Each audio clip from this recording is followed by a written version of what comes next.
In Venezuela, the National Assembly met for the first time since the opposition won a majority in legislative elections.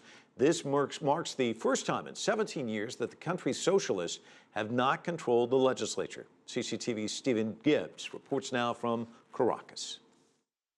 Como presidente de la Asamblea Nacional, it's the first time in 17 years that this has been seen in Venezuela's parliament, the opposition outvoting the ruling party. Since the late Hugo Chavez took power in 1999, this assembly has always been entirely dominated by his followers.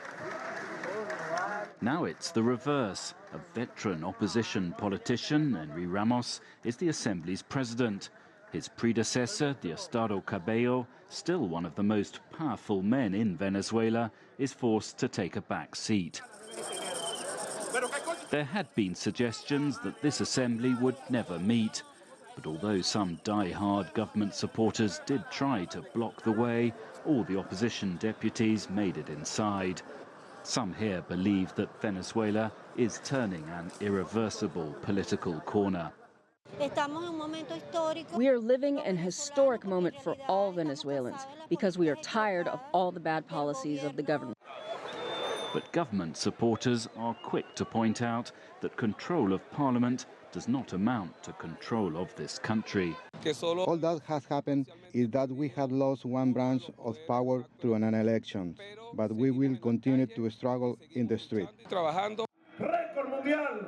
President Maduro has repeatedly made it clear that he will seek to block the effectiveness of the National Assembly.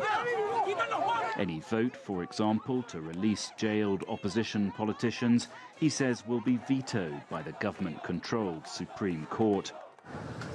And efforts to quiz central bank officials about the perilous state of the Venezuelan economy, he has also declared will not be allowed.